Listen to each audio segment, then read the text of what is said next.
Okay, super quick video. I don't know why I haven't talked about this before, but I just saw the interview with Ben Shapiro and Gina Carano. And during that interview, Gina was talking about how at one point she realized that she upset some people and didn't want to upset them, like it wasn't her intention. So when she went on Twitter in order to try to explain the situation, the people got even more angry at her rather than less. And she doesn't understand why this is. Now, I also had a lot of questions from you guys, and you are asking me, like, how do you talk with the mob? Like, if you have a group of angry people that are activists coming at you on Twitter or coming at you on the university campus, like, how do you calm them down? How do you talk with them? In order to understand what's happening here, you need to read Saul Alinsky. It's not a big book. The man is a freaking genius. He wrote the perfect book to understand at least the basic of agitation and propaganda. His entire book is dedicated to help people without power learn how to gain power. And one of the things that is being taught there is that rule number 5. Rule number 5 says that you should ridicule a man's strongest weapon. So in order to understand the mindset of the activists, you need to realize how they end up to that point where they gather around and they try to have their 5 minutes of hate on a person like Gina Carano. These people are being taught these tactics without knowing that they're being taught these tactics. So, for example, when they study their ideology, whether it is at the university or at schools or mainstream media like the New York Times, CNN, the thing that is being done is that they take something, a concept that's horrible, for example, white supremacy, and then it attributes that concept to other words. So they will say a man formulating a response is sexism. A man talking over a woman is misogyny. A person that is accused of racism and then defends themselves from the accusation proves that they are a racist. And these places where they study these things, where these concepts are being attributed, like the concept of racism or sexism is being attributed to things that have nothing to do with sexism or racism, these places where they study these concepts are safe spaces, meaning that they do not get to have a dialogue or a discourse. If you go on the New York Times, there is no comment section where you can talk to people. If you go on CNN, there is no comment section where you can talk to people. At the university, I highly doubt questions, especially of a reactionary nature, are being encouraged. So, these students or these people, they go to these places and they're like, okay, a man talking over a woman is sexism. Like, okay, seems legit. They probably rationalize it somehow. And then when they're out protesting and they see someone with an American flag, which is a hate symbol now, or they see someone with a MAGA hat or whatever, they attack that person, right? Because it's a trigger. It's ingrained now into their psyche. Like they immediately make the connection. Even if it's a wrong connection, like they have been trained before the event to assimilate that image with an evil thing. And there is no more debate now, okay?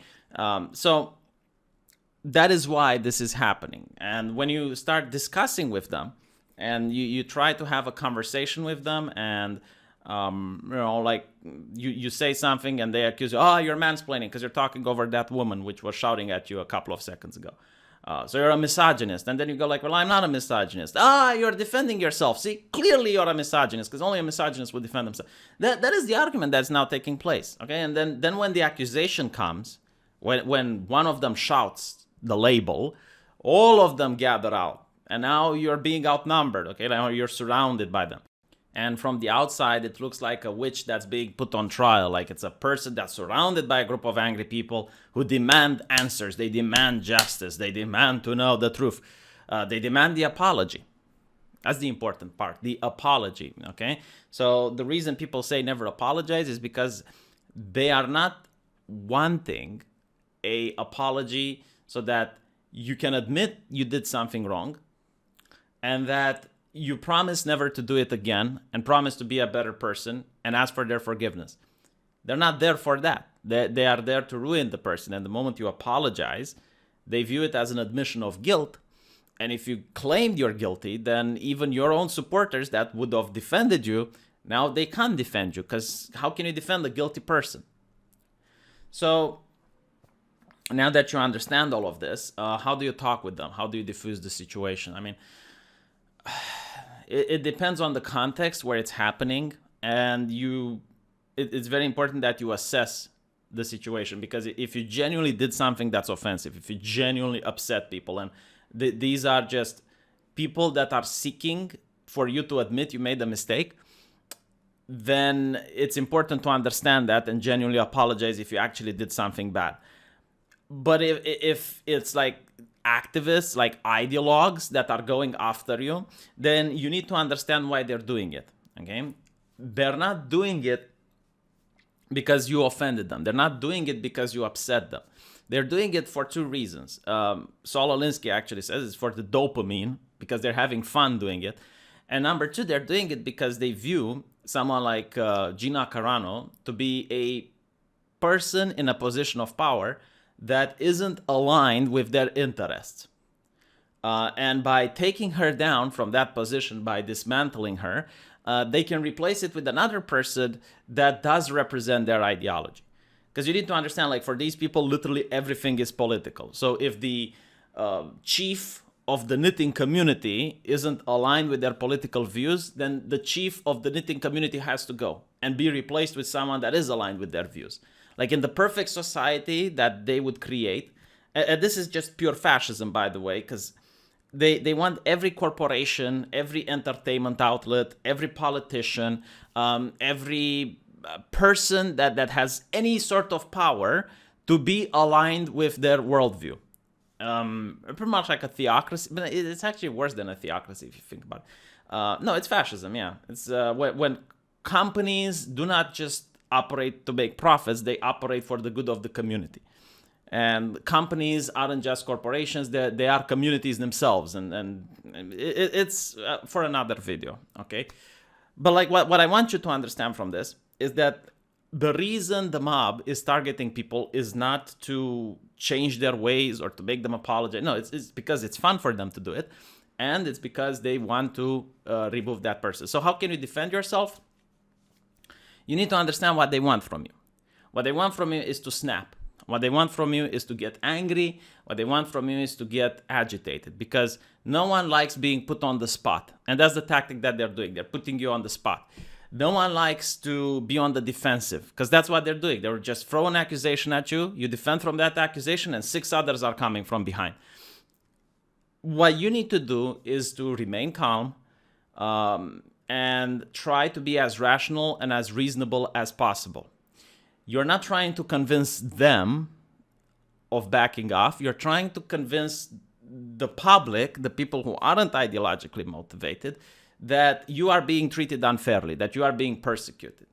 No one wants to see, and this is why Gina Carano, by the way, managed to get so much support, is because she acted reasonable. She acted rational. She didn't apologize. And other people notice that she is the victim in that situation, like she's being persecuted. Because people notice that for 6 months, a group of unhinged individuals on Twitter were constantly hounding her. Okay, we're not talking about the last thing she did. Like for 6 months, there were. You would go to Gina Carano's Twitter, you would click on her the things that she said, and you would get like the most vile individuals just constantly attacking this woman. And for average day-to-day feminists who do not like to see women being persecuted and placed in such situations, they look at it and they're like, hold on a little bit. Like, why are these people acting this way? What is wrong with these people? And I've seen left-leaning people, like genuine progressive people that I know for a fact they're left-leaning, and they're like, okay, this is just not fair. Like I have a progressive person from the United Kingdom who voted Labour, who is very left-leaning, like supports all the leftist causes, and said, yeah, you know what happened to Gina is a little bit messed up. Okay, so that's how you manage to, I guess, come out of this. You know, just try to be reasonable, do not get angry, do not react. And by the way, here's a tip. When someone is shouting, because usually that's another tactic that they do, you know, they have a chant or they have something and they just shout over you. They try to shout over you. When that happens, just Let them shout. They will run out of air quite quickly. Like you will notice that a person that's constantly shouting can't keep it up for more than a minute. And after that, while they're coming down, the tactic is to make them look unhinged and make them look angry. Like when you're talking with a normal voice, calm, small intonation, they get even more agitated, okay? Because like the whole thing is about spectacle at the end of the day. It's all about emotion. It's got nothing to do with logic and reasons and facts. It's just... Now, if you want to talk with a left-leaning person and actually, have a normal conversation, never do it in front of their friends. I have seen in the past when the mob came after someone, actually it's the same thing with Gina, yeah. Like one of the people that was a left-leaning was convinced by some of Gina's fans. It's like, come on, well, what are you doing? Just think. And he went like, you know what, yeah, okay, you're right. And then his friends attacked him, okay? And he got ostracized. So try to understand that they're not going to lose face in front of their friends. Like even if you make the argument that just blows their mind and they're like, you know what, I was wrong, they're not going to admit it in front of their friends. So what you need to do is like if you legitimately like want to talk with a person, do it in private where their friends can't see it. And always speak in private the same that you would speak in public. Like do not have a different persona when you're in private than the one that you have in public, because then the DMs can leak or whatever. Like I always talk in private the same way I do in public. And another thing is to avoid the dog whistles, right? Like you know the phrases that they don't like to hear. You know what, that triggers them. So don't use those phrases. Don't use those trigger words. Like try to get around it. Try to find ways of addressing the same point, but not saying the thing. So, for example, the racist phrase of why don't they go back from where they came from? I'm giving it as an example, okay?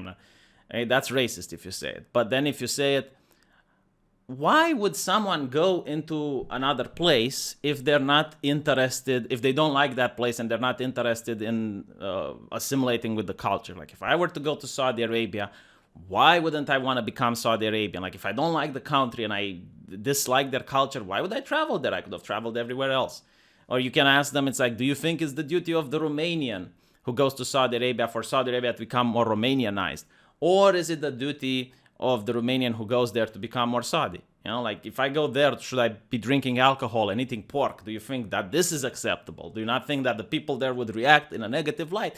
And these are like legitimate questions, okay? And you'll notice they're uncomfortable discussing them. But like there's nothing racist in saying them because they're legitimate questions, right? Like if you... At the end of the day, it's like when in Rome, do what the Romans do. Like I never understood the counter argument for this. Like why is it a bad thing? Okay, if you go like for example at a Catholic university and you're an atheist, even worse, you're a Satanist. Like why would you go there? You're not going to make friends with those people. They're going to hate you. I mean, sure, you have the right to go there, but the question is like, why would you go there? So yeah, let me know what you think. Hopefully you like it, and don't forget to subscribe and give a like, because it actually helps the algorithm, I found out. Like, probably this is why my channel isn't growing, because I never ask people to do this. Let me know what you think, and I'll see you guys.